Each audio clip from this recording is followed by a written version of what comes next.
Hello friends, आप सभी लोगों का एक बार पुनः इस ऑनलाइन लक्ष्य प्लेटफॉर्म पे भरपूर स्वागत है। तो इससे पहले की इस पूरी की पूरी क्लास के अंतर्गत में या इससे पहले की जो भी सारी क्लासें हो चुकी हैं उनमें से कुछ वीडियोस का या कुछ क्लासों का लिंक आपको नीचे डिस्क्रिप्शन में मिल जाएगा। आप सहजता पूर्वक वहां से जाकर के पहले उन सारी क्लासों को देख लीजिएगा एंड तत्पश्चात आकर के इस क्लास में विजिट कीजिएगा। ठीक है, बाकी आज जो हम अध्ययन करने वाले हैं वो अध्ययन करेंगे फिलहाल में इससे पहले वाली जो भी सारी हमारी क्लास हुई थी भक्ति आंदोलन के संदर्भ में, उसी क्लास को आज हम पुनः एक नए अंदाज में कंटिन्यू करेंगे। ठीक है, तो इससे पहले वाली क्लास देख लीजिएगा, उसके बाद आकर के इस क्लास में विजिट कीजिएगा।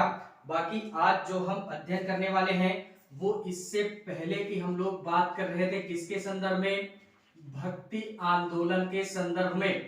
तो इसमें वैसे भी हम लोगों ने काफी सारी बातों का जिक्र किया, आपके साथ में उन तमाम सारी बातों का जिक्र मैंने किया था इससे पहले की क्लास में, जो कि इतिहासकारों ने पूरा मध्यकाल के दौरान में या मध्यकालीन इतिहास के दौरान में जो भी सारी बातों का संकलन किया, इस पूरे के पूरे भक्ति आंदोलन के चैप्टर के नाम से उन सारी घटनाओं का जिक्र मैं इससे पहले की क्लास में भी कर चुका हूं और जो भी सारी बातें होंगी उसको आज हम पुनः एक नए अंदाज में फिर से कंटिन्यू करेंगे। ठीक है, तो कुछ भी हमारा रहना नहीं चाहिए। फिलहाल में स्टार्ट करते हैं अपनी क्लास को, तो भरपूर आनंद लीजिएगा इस पूरे के पूरे मध्यकालीन इतिहास का।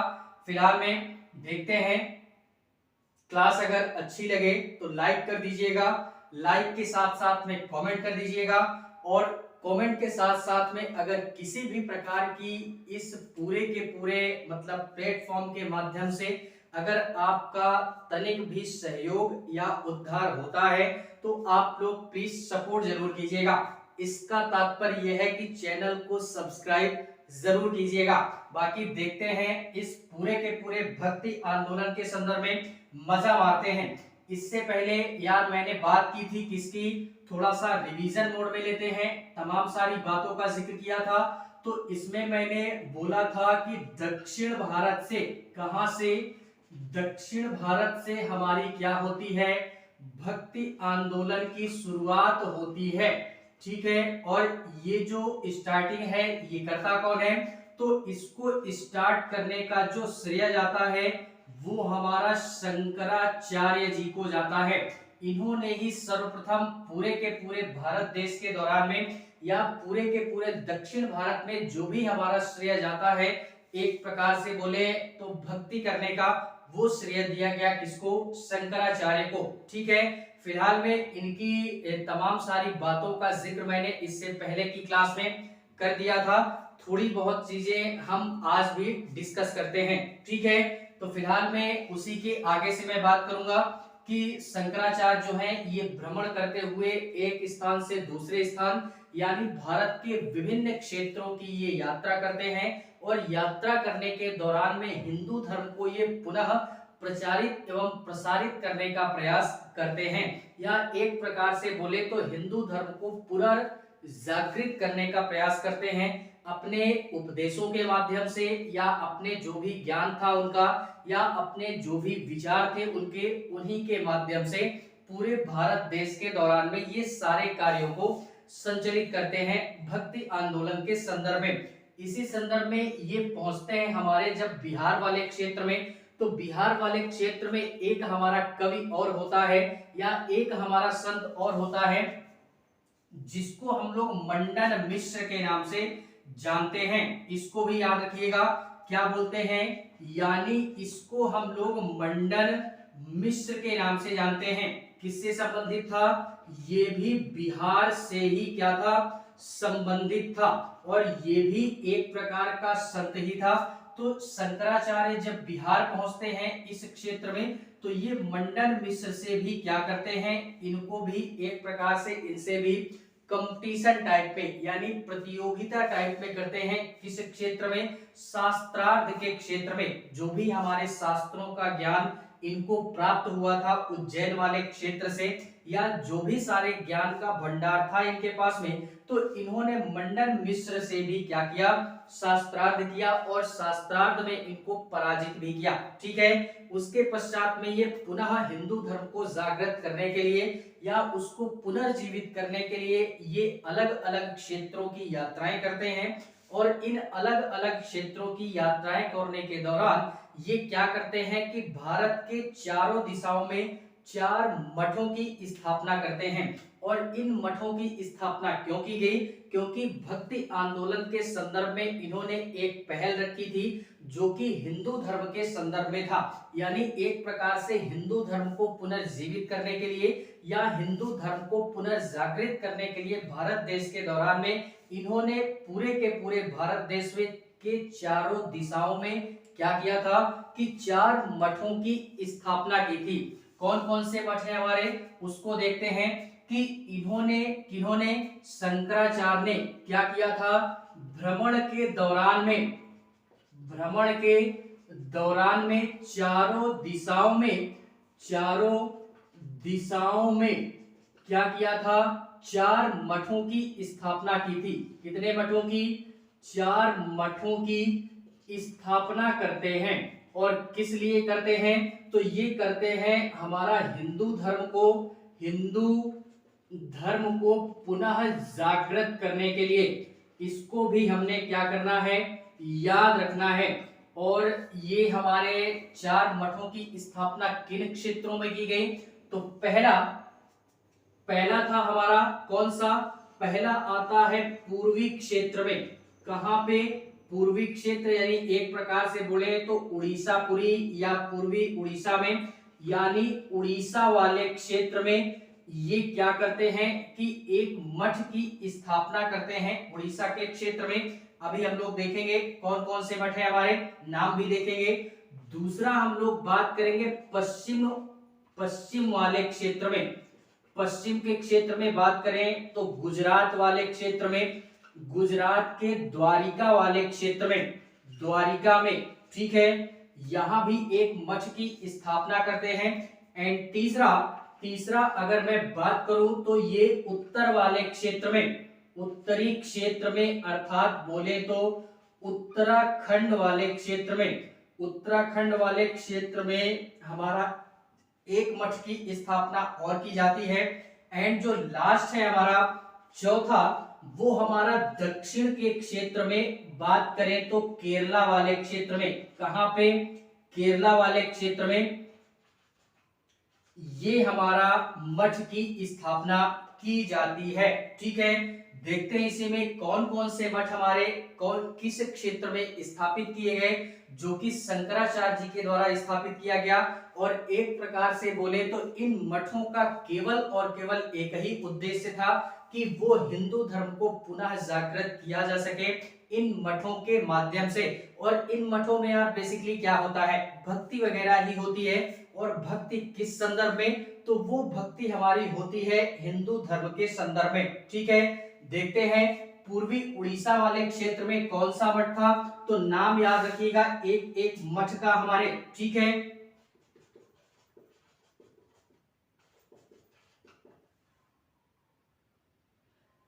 पश्चिम गुजरात में आता है हमारा शारदा पीठ के नाम से जानते हैं। उत्तर क्षेत्र में, यानी उत्तरी क्षेत्र में जो उत्तराखंड का क्षेत्र था उसमें हमारा आता है ज्योतिष पीठ के नाम से जानते हैं। एंड इसी के संदर्भ में दक्षिण वाले क्षेत्र में, सॉरी ये केरला का क्षेत्र ना होकर के कर्नाटका का क्षेत्र होता है, इसको भी याद रखिएगा। कर्नाटका वाले क्षेत्र में हमारा एक मठ की स्थापना की गई जिसको हम लोग श्रृंगेरी, क्या बोलते हैं, श्रृंगेरी पीठ के नाम से जानते हैं। तो इन के चारों मठों की स्थापना किसके द्वारा की गई, शंकराचार्य जी के द्वारा। पूर्वी क्षेत्र में उड़ीसा वाले क्षेत्र में गोवर्धन पीठ की स्थापना, पश्चिम यानी गुजरात वाले क्षेत्र में शारदा पीठ की स्थापना, उत्तर वाले क्षेत्र में यानी उत्तराखंड में ज्योतिष पीठ की स्थापना, और दक्षिण वाले क्षेत्र में अर्थात कर्नाटका के क्षेत्र में श्रृंगेरी पीठ की स्थापना हमारे शंकराचार्य जी के द्वारा की गई, जो कि एक प्रकार से भक्ति आंदोलन के संदर्भ में शंकराचार्य जी को जाना जाता है कि ये हमारे भारत के संदर्भ में एक जन्मदाता के तौर पे, भक्ति के जन्मदाता के तौर पे जाना जाता है और हिंदू धर्म को पुनर्जागृत करने का श्रेय भी इन्हीं को जाता है। ठीक है, तो इतनी सारी बातों को हमने याद रखना है और इतना ही नहीं, इन्हीं के संदर्भ में आगे चल के यार इन्हीं के आंदोलनों के प्रयासों से मतलब प्रोत्साहित होकर के या और अधिक बढ़ावा इनको मिलता है। तो इस संदर्भ में इन्होंने 12 ज्योतिर्लिंगों की भी स्थापना की थी, इसको भी हमने याद रखना है। कौन करता है? 12 ज्योतिर्लिंगों की स्थापना कौन करता है? तो वो करते हैं हमारे शंकराचार्य महोदय। ठीक है, इसको भी हमने याद रखना है। फिलहाल में इसके पश्चात में हमारे कई ऐसे और संत आते हैं, कई अन्य संत आते हैं जिन्होंने अपने अपने माध्यम से अपने अलग अलग उपदेश दिए और अपने अलग अलग उपदेशों के साथ में अपने अलग अलग जो भी सारा सिस्टम था वो सारा इन्होंने देने का प्रयास किया। किसके संदर्भ में? भक्ति आंदोलन के संदर्भ में, अर्थात इन्होंने अलग अलग सिद्धांत भी दिया था। इससे पहले की क्लास में हम लोगों ने जिक्र किया था जैसे कि ये जो शंकराचार्य महोदय हैं इन्होंने किसका सिद्धांत दिया था? अद्वैतवाद का सिद्धांत दिया था। ये अद्वैतवाद का सिद्धांत है क्या? तो इन्होंने माना था कि ब्रह्म ही सत्य है, ब्रह्म से ऊपर हमारा कुछ भी नहीं है। ठीक है, लेकिन फिलहाल में कुछ हमारे संत ऐसे आते हैं जिन्होंने अपने अलग अलग ज्ञान के माध्यम से अलग अलग उपदेश दिए और अलग अलग उपदेशों के माध्यम से अलग अलग हमारे सिद्धांतों का संचालन किया है। देखते हैं इनको छोड़ करके अन्य कौन से संत हैं हमारे। तो याद रखिएगा, इसके पश्चात में हमारे आते हैं माधवाचार्य। शंकराचार्य के पश्चात में एक नाम और याद रखिएगा जिसको हम लोग माधवाचार्य के नाम से जानते हैं। इनके द्वारा एक सिद्धांत दिया गया जिसको हम लोग द्वैतवाद का सिद्धांत बोलते हैं। यानी द्वैतवाद का सिद्धांत किस आचार्य के द्वारा किया गया या दिया गया? तो माधवाचार्य के द्वारा। इसके पश्चात में बात करें तो आते हैं निम्बकाचार्य। कौन आता है? निम्बकाचार्य के नाम से जानते हैं। ये निम्बकाचार्य ने किसका सिद्धांत दिया? तो इन्होंने द्वैतवाद और अद्वैतवाद का मिश्रण जिसको हम लोग द्वैतवाद बोलते हैं, द्वैतवाद के नाम से जानते हैं। तो इसका इन्होंने सिद्धांत दिया था द्वैतवाद का। इसके पश्चात में एक नाम और याद रखिएगा जिसको हम लोग एक प्रकार से बोले माधवाचार्य, निम्बकाचार्य, और इसके पश्चात में हमारे आते हैं रामानुजाचार्य। रामानुजाचार्य इन्होंने किसका सिद्धांत दिया? याद रखिएगा, रामानुजाचार्य का नाम इन्होंने विशिष्टता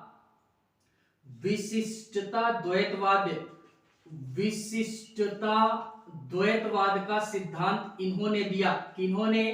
ये हमारे व्यक्ति थे या आचार्य थे रामानुजाचार्य। ठीक है, तो इसको भी हमने याद रखना है। इसके पश्चात में एक नाम और याद रखिएगा जिसको हम लोग वल्लभाचार्य के नाम से जानते हैं। वल्लभाचार्य जी के द्वारा एक हमारा सिद्धांत दिया गया जिसको हम लोग शुद्धाद्वैतवाद के नाम से जानते हैं। ठीक है, तो ये हमारे अलग अलग आचार्य हुए, अलग अलग संत हुए जिन्होंने अपने अलग अलग ज्ञान के माध्यम से अलग अलग सिद्धांतों को प्रतिपादित किया और अलग अलग सिद्धांतों को प्रतिपादित करने के पश्चात में अलग अलग इन्होंने उपदेश भी दिए और अलग अलग सिद्धांत भी दिए। ठीक है, शंकराचार्य ने द्वैतवाद का सिद्धांत दिया, शंकराचार्य ने अद्वैतवाद का सिद्धांत दिया, माधवाचार्य ने द्वैतवाद का सिद्धांत दिया, निम्बकाचार्य द्वैतवाद से तात्पर्य यह है कि द्वैतवाद और अद्वैतवाद का मिश्रण हमारा द्वैतवाद होता है। ठीक है, इसके पश्चात में रामानुजाचार्य इनके बारे में भी थोड़ा सा जान लीजिए कि रामानुजाचार्य एक प्रकार से विशिष्टता द्वैतवाद का सिद्धांत देते हैं, जो कि ये सिद्धांत हमारा अद्वैतवाद के सिद्धांत के विपक्ष में आता है। वो ब्रह्म को सत्य मानते हैं। और ये रामानुजाचार्य विशिष्टता द्वैतवाद देने से तात्पर्य इनका ये था कि ये ब्रह्म को छोड़ करके अन्य चीजों को भी सत्य मानते हैं। इनका तात्पर्य यह है कि केवल ब्रह्म ही सत्य नहीं है और अन्य कई ऐसे वस्तुएं हैं इस संसार में जो कि सत्य हो सकती हैं। ठीक है, तो ये हमारे रामानुजन जी का सिद्धांत था, जो कि एक प्रकार से इनका भी ये जन्म वगैरह याद रख लीजिएगा कि ये उज्जैन वगैरह में शायद इनका जन्म होता है। सॉरी, इनको थोड़ा सा याद रखिएगा, आंध्र प्रदेश वाले क्षेत्र में होता है, इसको हमने याद रखना है। इसी के पश्चात में बात करते हैं निम्बकाचार्य की। इन्होंने क्या बोला कि द्वैत और अद्वैत का सिद्धांत हमारा द्वैतवाद है। ठीक है, निम्बकाचार्य इनका भी जन्म हमारा मद्रास वाले क्षेत्र में होता है, शायद मद्रास, जो कि एक प्रकार से बोले आज कोलकाता के नाम से जाना जाता है। तो ये प्राचीन समय में हमारा एक प्रकार से बोले तो इसको मद्रास के नाम से जानते थे। ठीक है, इन्होंने एक संप्रदाय की भी स्थापना की थी जिसको हम लोग शनक संप्रदाय के नाम से जानते हैं। किस नाम से जानते हैं? शनक संप्रदाय के नाम से जानते हैं। ठीक है, इसको भी हमने याद रखना है। एंड यार, इसके पश्चात में जो भी हमारे संत थे, अलग अलग संत आते हैं, अलग अलग सिद्धांत देते हैं और अलग अलग संप्रदायों की स्थापना करते हैं और अपने उपदेशों के माध्यम से पूरे के पूरे भक्ति के क्षेत्र में एक नई, एक प्रकार से बोले तो एक नई मार्ग की दिशा को प्रोत्साहित करते हैं समाज में। ठीक है, जिससे कि समाज के लोगों को भक्ति की दिशा में एक नई राह प्रदान की जा सके और एक नया जो भी सारा चीज है समाज का निर्माण किया जा सके। भक्ति के क्षेत्र में जो भी हमारे आडंबर, कुरीतियां या जो भी हमारे धार्मिक कर्मकांड होते थे, ऐसे धार्मिक कर्मकांड जो कि हमारे जिनकी मान्यताएं ही नहीं थी, वो पूरी तरीके से हमारी उस स्थिति पे बेस्ड थी कि जो कि एक प्रकार से ढांढस वाली चीजें होती थी, जिससे कि समाज को एक नई राह प्रदान की जाए। तो इस संदर्भ में हमारे विभिन्न आचार्य आते हैं और अपने अलग अलग माध्यमों से अपने अलग अलग ज्ञान का प्रदर्शन करते हैं, प्रचार एवं प्रसार करते हैं और समाज को भक्ति की दिशा में एक नई राह प्रदान करते हैं। ठीक है, तो इसको भी हमने याद रखना है। इसके पश्चात में एक थोड़ा सा हमारे बहुत ही महत्वपूर्ण, जिनको हम लोग रामानंद के नाम से जानते हैं, इनके बारे में भी थोड़ा सा एक तथ्य समझते हैं रामानंद के बारे में। रामानंद जो है हमारे, ये एक प्रकार से बोले तो सगुण भक्ति शाखा के कवि हैं हमारे, रामानंद के नाम से जानते हैं। किसके कवि हैं? सगुण भक्ति के कवि हैं हमारे, सगुण भक्ति के कवि या संत हैं। और इस सगुण भक्ति में बेसिकली राम आश्रयी शाखा के कवि हैं हमारे, यानी राम को इन्होंने एक ईश्वर के रूप में परिकल्पित किया और राम के रूप को पूजने का प्रयास किया इस पूरे के पूरे भक्ति के संदर्भ में। ये वही रामानंद है। आज यार हम लोग अगर देखते होंगे तो दूरदर्शन पे हमारा इससे पहले अभी भी आता ही होगा, तो दूरदर्शन पे एक हमारा सीरियल प्रसारित होता है जिसको हम लोग रामायण के नाम से जानते हैं। वो रामायण किसके द्वारा बनाई गई या फिल्मित की गई, तो उसके जो निर्माता है वो रामानंद को ही माना गया है। ठीक है, तो ये जो रामानंद है हमारे, इनकी जो एक प्रकार से बोले राम के संदर्भ में बात इन्होंने कही है। ठीक है, इनका जो जन्म होता है वो हमारे प्रयाग वाले क्षेत्र में होता है, एक ब्राह्मण परिवार में होता है। ठीक है, और 1299 में इनकी क्या होती है?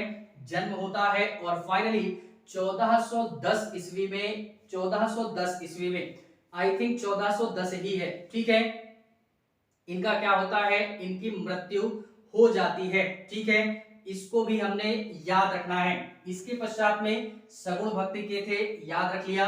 इनके कई शिष्य थे, इनके शिष्यों में काफी सारे शिष्य ऐसे थे जो कि यार आगे चल के उन्होंने मतलब ज्ञान तो लिया सगुण भक्ति का और अपना आगे चल के उपदेश दिया निर्गुण भक्ति का। इस संदर्भ में काफी सारे कवि हमारे या संत हमारे ऐसे आते हैं। ठीक है, तो इनके जितने भी हमारे शिष्य थे उनमें से इन्होंने 12 शिष्य थे। रामानंद के कितने शिष्य थे? 12 शिष्य थे, जिनमें से इन 12 शिष्यों में हमारे जो इंपॉर्टेंट है थोड़ा सा देखते हैं। जैसे जिनको हम लोग कबीरदास बोलते हैं, इन 12 शिष्यों में कबीर भी आते हैं। कबीर के पश्चात में गुरु नानक भी आते हैं। गुरु नानक के पश्चात में रैदास आते हैं। रैदास आते हैं। दादू दयाल आते हैं। दादू दयाल के पश्चात में पद्मावत आती है, पद्मावती, जिनके ऊपर बाकायदा एक फिल्म भी प्रसारित की गई है, पद्मावती, जो कि हमारा आगे चल के अध्ययन करेंगे। एंड सेन करके भी आते हैं। तो ये जितने भी हमारे कवि या संत हुए, ये निर्गुण भक्ति के हुए, और इन्होंने ज्ञान किससे प्राप्त किया था? सगुण भक्ति वाले से। सगुण भक्ति में ज्ञान किससे प्राप्त किया? तो रामानंद से प्राप्त किया। और रामानंद जी की एक विशेषता यह भी थी कि ये तनिक भी किसी भी प्रकार का कोई भेदभाव नहीं करते थे, ना ही जाति के आधार पर, ना ही धर्म के आधार पर, ना ही किसी क्षेत्र के आधार पर। वो किसी भी आधार पर अपने शिष्यों में या लोगों में तनिक भी भेदभाव नहीं करते थे। इसी कारणवश ऐसा इतिहासकारों के द्वारा माना गया कि इनके जो भी शिष्य थे वो कई जातियों से संबंधित थे। कुछ जो शिष्य थे इनके वो जुलाहा से थे, यानी जुलाहा जाति से, जो कि कबीरदास के संदर्भ में हम लोग जानते हैं। एंड इसी के पश्चात में कुछ जो थे वो ब्राह्मण थे, कुछ जो थे वो एक प्रकार से बोले तो क्षत्रिय भी हो सकते हैं।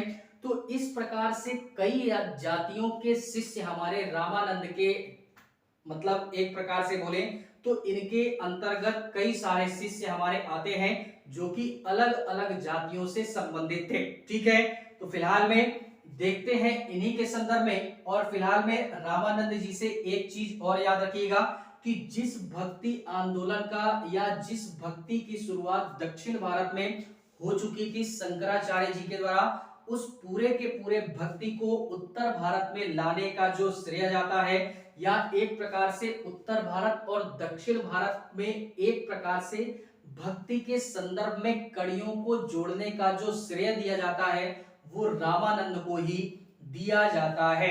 ठीक है, तो इतनी सारी चीजें हमने याद रखनी है इस पूरे के पूरे भक्ति आंदोलन के संदर्भ में। देखते हैं इसी में मैंने अभी जो जिक्र किया कि निर्गुण कवि है हमारे, तो कुछ हम थोड़ा सा जिक्र कर देते हैं।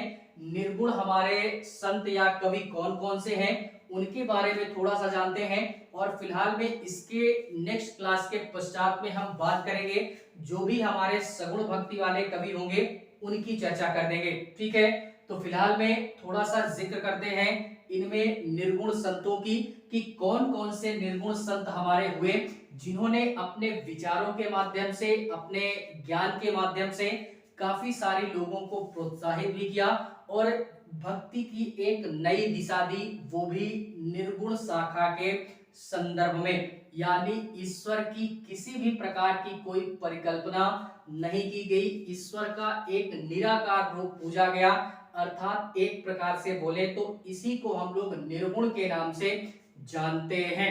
ठीक है,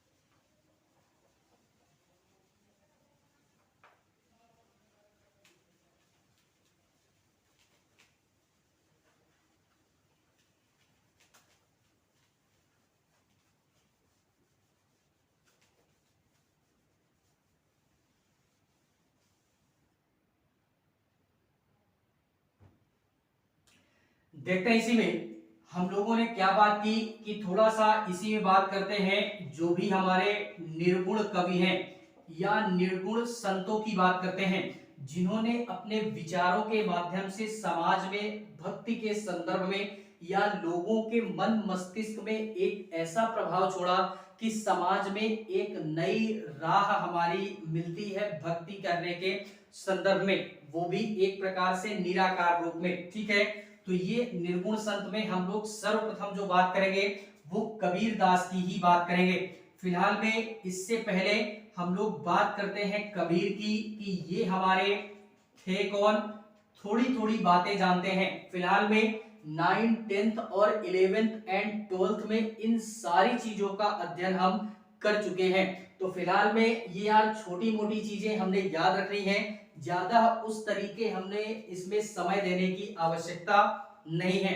फिलहाल में हमको इतना अध्ययन करना है कि हमारा एग्जाम निकल जाए, बाकी हमको ना ही सन्यासी बनना है और ना ही भक्ति और सन्यास के क्षेत्र में पीएचडी करनी है। ठीक है, तो थोड़ी थोड़ी एक प्रकार से बोले धर्म के संदर्भ में या जो भी सारी चीजें हैं थोड़ा सा ज्ञान एकत्रित करेंगे, जिससे कि थोड़ा बहुत ज्ञान अपने धर्म के संदर्भ में हमें भी हो सके। ठीक है, तो कबीर दास के संदर्भ में अगर हम लोग बात करें तो ये निर्गुण भक्ति के कवि हैं। ज्ञान किससे प्राप्त किया? सगुण भक्ति के, मतलब सगुण भक्ति का एक हमारा संत था जिसको हम लोग रामानंद के नाम से जानते हैं। तो ये रामानंद के कौन थे? शिष्य थे। ये भी याद रखना है, रामानंद के शिष्य थे। और सबसे बड़ी बात क्या है कि इनका जो जन्म होता है वो हमारा, इनका जन्म होता है 1440 ईस्वी से 1510 ईस्वी में इनकी मृत्यु हो जाती है। यहाँ पे यार एक तथ्य पकड़ने वाली बात है, इतिहासकारों के द्वारा एक यहाँ पे मतभेद दिखाई देता है। इतिहासकारों के द्वारा क्या, हमारे द्वारा भी मतभेद दिखाई देता है। अब बोलो ऐसा क्यों? ऐसा इस कारणवश क्योंकि हम लोगों ने जिक्र किया कि रामानंद का जो एक प्रकार से जन्म होता है वो 1299 ईस्वी में होता है और उनकी जो मृत्यु होती है वो 1410 ईस्वी में होती है। ठीक है, और हम लोगों ने उसका जिक्र तो कर दिया।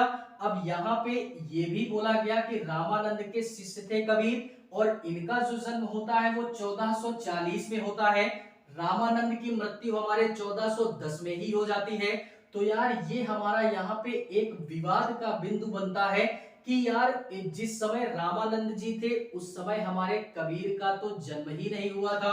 ठीक है, तो ये हमारे उनके शिष्य कैसे होते हैं? 30-40 साल बाद रामानंद की मृत्यु के 30 या 40 वर्ष के पश्चात में कबीर दास का जन्म होता है।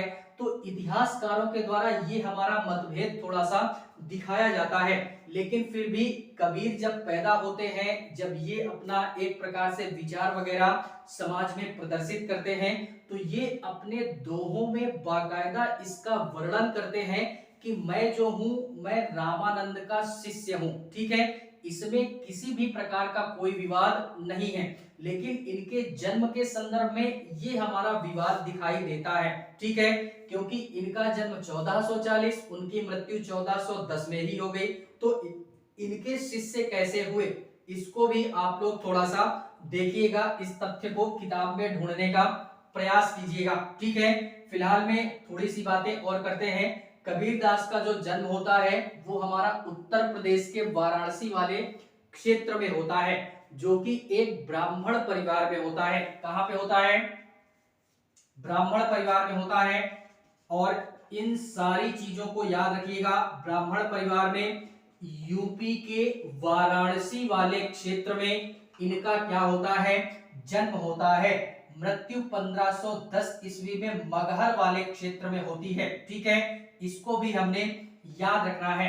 ये हमारे निर्गुण भक्ति के कवि हैं, इसको भी याद रखना है। इसके पश्चात में इनके संदर्भ में बोला जाता है कि एक हमारी ब्राह्मण विधवा महिला थी। कौन थी? ब्राह्मण विधवा महिला थी, जो कि एक प्रकार से बोले उन्हीं के, मतलब एक प्रकार से बोले उसी महिला के द्वारा इस बच्चे को जन्म दिया गया था, जो कि एक प्रकार की विधवा महिला थी। और समाज के डर से, समाज में उनका मान और सम्मान, समाज में उनके मान और सम्मान में किसी भी प्रकार की कोई क्षति ना पहुंचे या किसी भी प्रकार का कोई दाग ना लग सके, इस कारणवश उस महिला ने क्या किया कि इस बालक को एक नदी के किनारे छोड़ दिया। और नदी के किनारे छोड़ने के पश्चात में हमारा एक प्रकार से कहानियों में ऐसा प्रचलित है या इतिहासकारों के द्वारा ऐसा माना गया कि जो भी हमारे व्यक्ति थे उस रास्ते से गुजर रहे होते हैं तो उनको एक बालक दिखाई देता है, जो कि यही होते हैं। और वो जो व्यक्ति थे वो हमारे जुलाहा कास्ट एक प्रकार की होती है, जाति होती है जुलाहा नाम की। तो उन दोनों दाम्पत्य के द्वारा इस बालक को क्या किया जाता है? गोद लिया जाता है या एडॉप्ट किया जाता है, वही लोग इनका पालन और पोषण करते हैं। तो एक प्रकार से बोले तो इनके जन्मजात माता के तौर पे उस ब्राह्मण विधवा महिला को ना देख करके इनके पालन पोषण वाले मतलब माता पिता को श्रेय दिया जाता है कि इनके जो माता पिता थे उनको वो जुलाहा जाति से थे और उनका नाम नूरा एवं नूरी ऐसे करके था। ठीक है, तो इसको भी हमने याद रखना है, नूरा नूरी करके था, जो भी था फिलहाल में, लेकिन यही था। ठीक है, फिलहाल में ये आगे बढ़ते हैं, समय आगे बढ़ता है और समय जैसे ही आगे बढ़ता है तो ये भी थोड़ा सा अपने ज्ञान और ज्ञान की दृष्टि से आगे बढ़ने का प्रयास करते हैं और ये भी इनको भी ज्ञान वगैरह जब प्राप्त होता है तो ये भी एक प्रकार से बोले तो ज्ञान प्राप्त करने के पश्चात में रामानंद जी से सगुण भक्ति का ज्ञान प्राप्त करने के पश्चात में ये निर्गुण भक्ति के कवि या संत बन जाते हैं। ठीक है, और इन्हीं के पश्चात में निर्गुण भक्ति का कवि बनने के पश्चात में समाज में ये अपने विचारों को प्रदर्शित करते हैं और इन्होंने समाज में अपने विचारों को ऐसा प्रदर्शित किया कि इनको एक प्रकार से बोले तो इनको एक नाम दिया गया या इनके संदर्भ में एक नाम जोड़ा गया जिसको हम लोग कबीर पंथ के नाम से जानते हैं या कबीर पंथी बोलते हैं। और इन कबीर पंथी एक प्रकार से बोले कबीर पंथी है क्या, तो कबीर के विचारों का संकलन ही हमारा कबीर पंथी है। और कबीर के विचारों का संकलन किसमें किया गया, तो एक हमारी पुस्तक है जिसको हम लोग बीजक के नाम से जानते हैं। इस बीजक के अंतर्गत कबीर के उन तमाम सारी बातों का जिक्र किया गया, उन तमाम सारे विचारों का संकलन किया गया जो कि कबीर ने अपने संपूर्ण जीवन काल में अपने दोहों के माध्यम से समाज को एक नई राह प्रदान करने का प्रयास किया। ठीक है, तो ये कबीर पंथी शब्द याद रखिएगा। ठीक है, इसी के पश्चात में इन्होंने एकेश्वरवाद का सिद्धांत दिया। किसका सिद्धांत दिया, याद रखिएगा सारी चीजों को, एकेश्वरवाद का सिद्धांत दिया। ये सिद्धांत है क्या, तो मेरे शेर अगर मैं बोलना चाहूं तो ये जो एकेश्वरवाद का सिद्धांत है ये निर्गुण से संबंधित है, अर्थात किसी भी प्रकार का कोई आकार नहीं, सब निराकार है।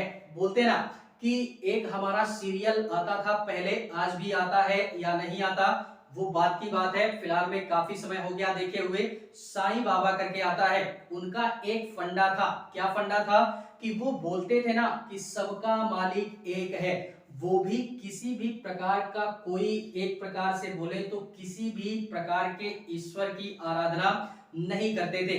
उन्होंने भी ईश्वर को एक निराकार रूप में पूजने का प्रयास किया। इसी कारणवश वो एक लाइन हमेशा बोलते थे कि सबका मालिक एक है। ठीक है, तो ये किसी भी जाति किसी में धर्म से जोड़ करके इसको नहीं देखा जाता है।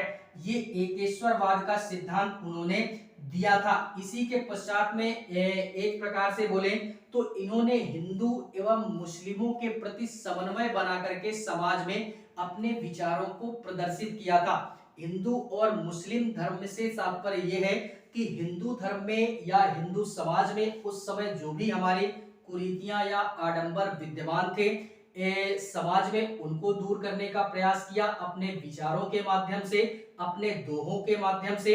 एंड इसी के पश्चात में मुस्लिम धर्म के अंतर्गत में जो भी हमारी कुरीतियां थी, जो भी हमारे आडंबर थे समाज में, तो इनको भी इन्होंने अपने नए अंदाज में या अपने दोहों के माध्यम से मुस्लिम संप्रदाय को भी उभारने का प्रयास किया। ठीक है, तो ये दोनों ही धर्मों के मध्य में समन्वय बना करके चलते थे, इसको भी हमने याद रखना है। इसके पश्चात में अगर थोड़ी सी बात और कर दूं मैं, तो इनमें हमारा इनके एक पुत्र भी था और एक पुत्री थी जिसको हम लोग कमाल और कमाली के नाम से जानते हैं। नाम भी देखो कितना इंटरेस्टिंग नाम रखा कि एक हमारा मेल था तो उसका नाम कमाल रख दिया और दूसरी हमारी फीमेल थी तो उसको उन्होंने कमाली नाम रख दिया। बाद में जाकर के अपने पिता से प्रोत्साहित होकर के इन लोगों ने भी क्या किया कि ये भी आगे चल के संत बन जाते हैं। ज्ञान प्राप्त करके अपने पिता के प्रोत्साहन के द्वारा ये भी आगे चल के संत बनते हैं और समाज को एक नई राह प्रदान करते हैं पूरे के पूरे भक्ति के संदर्भ में, और ये भी निर्गुण भक्ति को ही अपनाते हैं। ठीक है, तो इसको भी हमने क्या करना है, याद रखना है। ये कमाल और कमाली संत बनते हैं, ये भी सारे कर्मकांड क्रियाकलाप करते हैं समाज को जागरूक करने के संदर्भ में। और इन लोगों ने भी कबीर पंथी को भी माना है। कबीर पंथी अर्थात कबीर के विचारों का संकलन ही हमारा कबीर पंथी कहलाता है। और कबीर के विचारों का संकलन हमारी एक पुस्तक में किया गया जिसको हम लोग बीजक के नाम से जानते हैं। ठीक है, तो फिलहाल में इतनी सारी चीजें, हमारी जो भी सारी चीजें हैं कबीर के संदर्भ में, फिलहाल में इतनी सारी चीजें तो हमने आनी ही चाहिए, जो कि एक प्रकार से इतना पर्याप्त भी है कबीर के संदर्भ में। बात करते हैं इसके पश्चात में जो हमारा अन्य निर्गुण कवि आता है या संत आता है, उसको हम लोग गुरु नानक देव के नाम से जानते हैं। गुरु नानक देव के नाम से जानते हैं। गुरु नानक देव, इनका जो जन्म होता है वो फिलहाल में हम लोग याद रखेंगे 1438 वगैरह में होता है, और 1469 से याद रखिएगा 1469 ईस्वी में, और 1538 ईस्वी में इनकी क्या होती है, मृत्यु होती है। जन्म कब होता है, जन्म होता है 1469 ईस्वी, 1538 में मृत्यु होती है। जन्म होता कहाँ पे है, तो ये एकमात्र ऐसा संत था पूरे के पूरे भारतीय क्षेत्र के अंतर्गत में, वो भी निर्गुण संतों में, जो कि इसका जन्म भारत के बाहरी सीमा वाले क्षेत्र में होता है। अर्थात कहने से तात्पर्य मेरा यह है कि भारतीय क्षेत्र में इस संत का या इस बालक का जन्म ना होकर के भारत के बाहरी क्षेत्र में होता है, ऐसा ये पहला संत है हमारा गुरु नानक देव। और इनका जो जन्म होता है वो हमारा होता कहाँ पे है, तो वो हमारा आज के तौर पे बोले तो पाकिस्तान में, और उस समय में बोले तो तलवंडी में। कहाँ पे, तलवंडी पाकिस्तान के नाम से जानते हैं। ठीक है, यहाँ पे इनका जन्म होता है, और मृत्यु इनकी करतारपुर में होती है, ऐसा भी माना जाता है।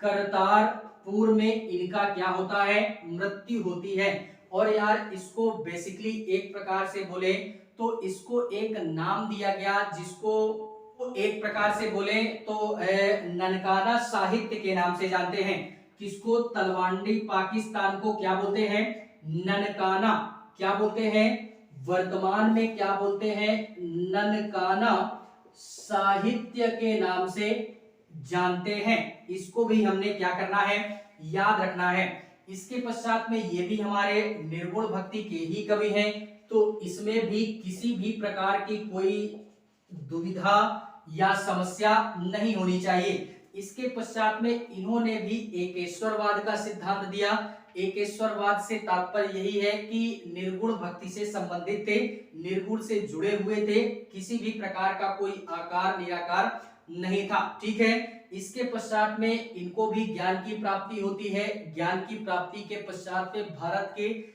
अनेक क्षेत्रों में, भारत के अलग अलग क्षेत्रों का भ्रमण करते हैं, और भ्रमण करने के पश्चात में फाइनली लास्ट में ये सिख धर्म की स्थापना करते हैं, या सिख धर्म के संस्थापक के तौर पे जाने जाते हैं। कौन, गुरु नानक देव। और इस पूरे के पूरे सिख धर्म में हम जो बात करें गुरुओं की संख्या कितनी है, तो 10 संख्या हमारी मानी जाती है।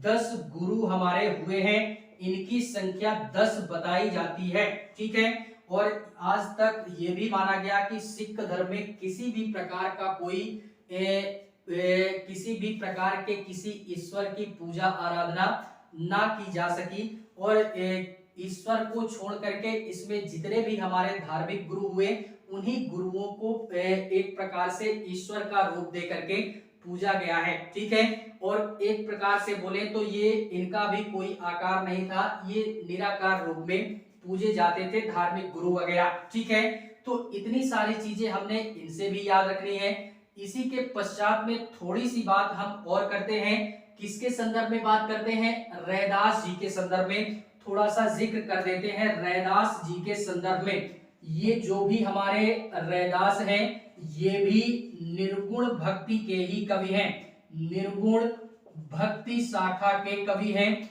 निर्गुण भक्ति शाखा के कवि हैं। और ये भी किसके शिष्य थे? रामानंद के शिष्य थे।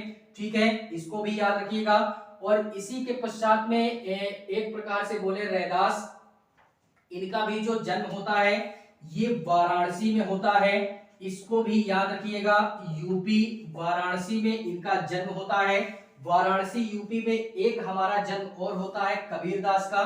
तो उस समय कबीरदास और रैदास दोनों के मध्य में संबंध काफी अच्छे थे, क्योंकि दोनों ही शिष्य थे। ठीक है, किसके शिष्य थे? रामानंद के शिष्य थे। तो इसको भी हमने क्या करना है? पकड़ करके रखना है। रैदास ने अपने पूरे के पूरे जीवन में एक हमारा उपदेश दिया कि हम लोगों ने सुना भी होगा कि मन चंगा तो कठौती में गंगा। ये किसका दिया हुआ उपदेश है या किसका दिया हुआ स्लोगन है? ये तो रैदास जी का दिया हुआ स्लोगन है ये कि मन चंगा तो कठौती में गंगा। अर्थात हमारा मन यदि पवित्र है, यदि हमारे कर्म पवित्र हैं, यदि हमारा कर्म अच्छा है, मन अच्छा है, स्वभाव अच्छा है, सारी चीजें अच्छी हैं, तो हमें किसी भी प्रकार के किसी तीर्थ स्थल की आवश्यकता नहीं है या किसी तीर्थ स्थल पर जाने की आवश्यकता नहीं है। यदि हम अच्छे कर्मों का संचलन करते हैं या यदि हम अपने कर्मों का जो भी संचलन है वो हमारा कर्म यदि पवित्र है, तो हमारा कर्म के द्वारा किया गया जीवन भी और उसके द्वारा जो मिलेगा फल भी, वो सारा का सारा कार्य हमारा क्या होगा?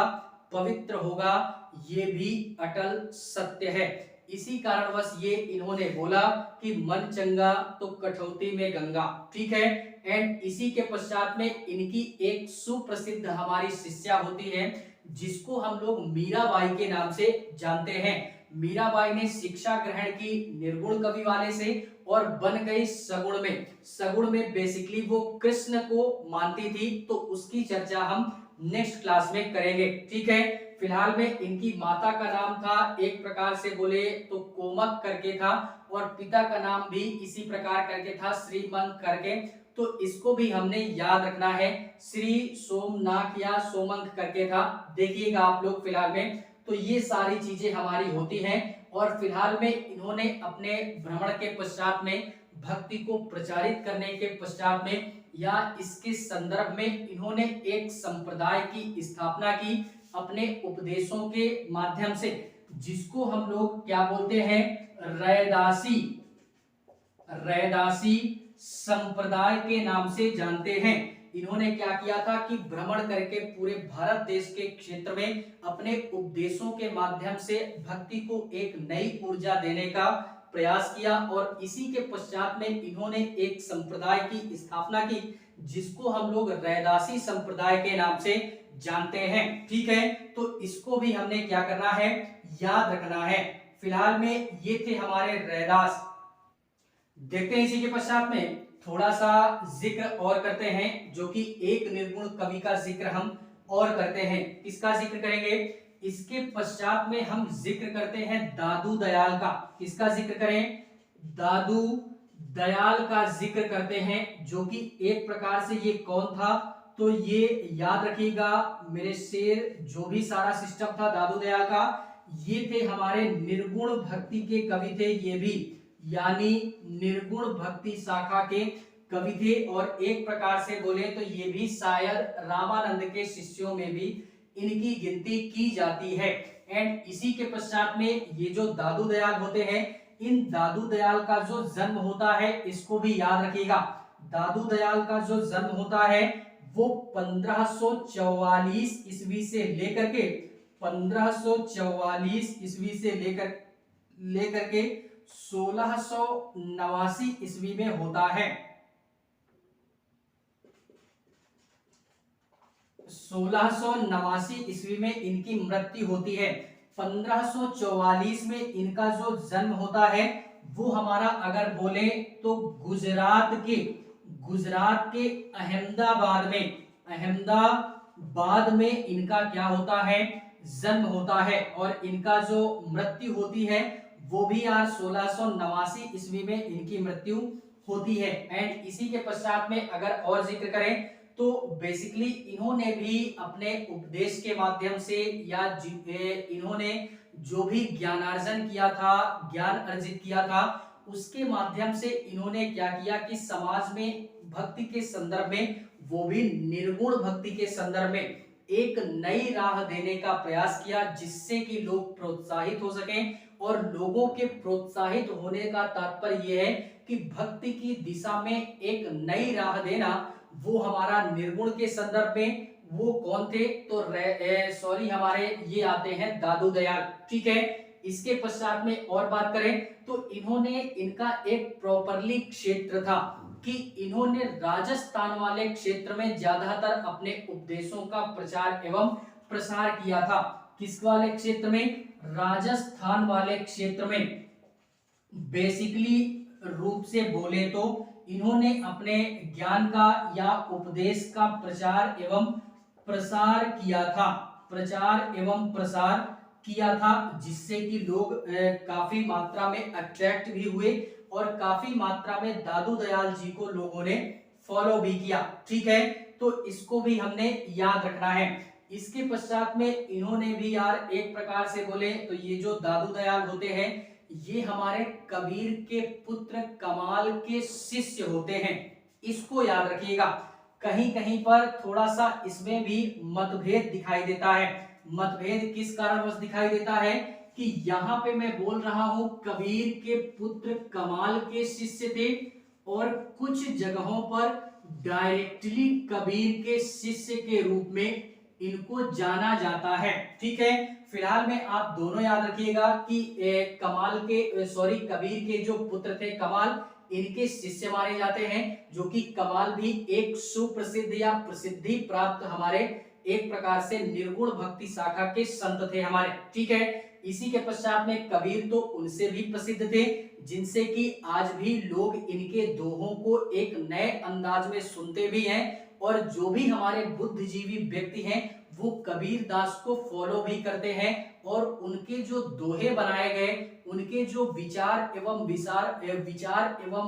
विमर्श जो भी प्रदर्शित किए गए दोहों के माध्यम से लोग उनको फॉलो भी करते हैं और उनको अपनाने का प्रयास भी करते हैं। आज वर्तमान तक की स्थिति में भी इन दोहों से समाज में एक नई राह देखने के लिए मिलती है। लोगों के भक्ति के संदर्भ में, लोगों के विचारों के संदर्भ में, या जो भी सारी स्थितियां या परिस्थितियां बन सकती हैं, वो हमारा कबीर दास के दोहों के माध्यम से लोग अपने जीवन में बड़े ही परिपक्वता के साथ में बदलाव को महसूस करते हैं। ठीक है, तो इसको भी याद रखिएगा। इसके पश्चात में ये जो हमारे दादू दयाल होते हैं, ये भी हिंदू एवं मुस्लिमों के प्रति समन्वय का भाव रखते हुए समाज में परिवर्तन को एक नई दिशा देते हैं भक्ति के संदर्भ में। यानी उस समय हिंदू धर्म में जो भी कुरीतियां थी उनको इन्होंने समाप्त किया और एक नया, एक प्रकार से बोले भक्ति की दिशा में एक नई राह प्रदान की। इसी प्रकार से मुस्लिमों में भी था, मुस्लिमों में भी जो आडंबर वगैरह थे उनमें भी इन्होंने क्या किया कि एक बेहतरीन अंदाज में सारे कार्यों को संचालित भी किया, और समाज के सारे लोग इनके कार्यों से प्रोत्साहित होकर के, खुश होकर के इनके भक्ति के मार्ग को अपनाया भी, और आज भी वर्तमान तक की स्थिति में लोग इनका अनुसरण कर रहे हैं। ठीक है, फिलहाल में ये किसके समकालीन थे, तो इस समय जो शासन का दौर होता है, इस समय पूरे के पूरे दिल्ली सल्तनत वाले क्षेत्र में हमारे अकबर का शासनकाल चल रहा होता है। सॉरी, वो दिल्ली सल्तनत का क्षेत्र ना बोल करके मुगलिया सल्तनत बोल सकते हैं कि अकबर का शासनकाल चल रहा होता है, और ये अकबर के समकालीन थे, या एक प्रकार से बोले तो अकबर के मतलब शासन काल के पश्चात भी ये हमारे दादू दयाल का शासनकाल या दादू दयाल देखने के लिए मिल जाते हैं। ठीक है, फिलहाल में मुगलिया सल्तनत की बात हम मुगलिया सल्तनत में ही करेंगे। ठीक है, तो फिलहाल में इतनी सारी चीजें हमने याद रखनी है कि कौन कौन से हमारे संत ऐसे उभर करके आते हैं निर्गुण के संदर्भ में, जिन्होंने निराकार रूप को पूजते हुए समाज में भक्ति के संदर्भ में एक नई दिशा को प्रोत्साहन दिया, जिससे कि आज भी समाज में लोग इनको फॉलो भी करते हैं और इनका अनुसरण भी करते हैं। ठीक है, तो फिलहाल में आज के लिए बस इतना ही। मिलेंगे इसी के नेक्स्ट पार्ट में। ये थे हमारे निर्गुण भक्ति के संत। इसी के पश्चात में हम मिलेंगे सगुण भक्ति के संतों के साथ में। क्लास अगर पसंद आए तो लाइक कीजिएगा, कमेंट कीजिएगा और चैनल को सब्सक्राइब जरूर कीजिएगा। बाकी रिवीजन करते चलिएगा, सारी चीजों को देखते हुए चलिएगा। किसी भी प्रकार की यदि दुविधा या समस्या अगर उत्पन्न होती है तो आप लोग कमेंट क्वेरीज करेंगे, वहां से आपकी सारी समस्याओं का निदान करने का प्रयास किया जाएगा। ठीक है, फिलहाल में आज के लिए बस इतना ही। जहां भी रहें स्वस्थ रहें, मस्त रहें और अपने लक्ष्य की तरफ दिन प्रतिदिन अग्रसर रहें। मिलेंगे नेक्स्ट क्लास में, तब तक के लिए जय हिंद।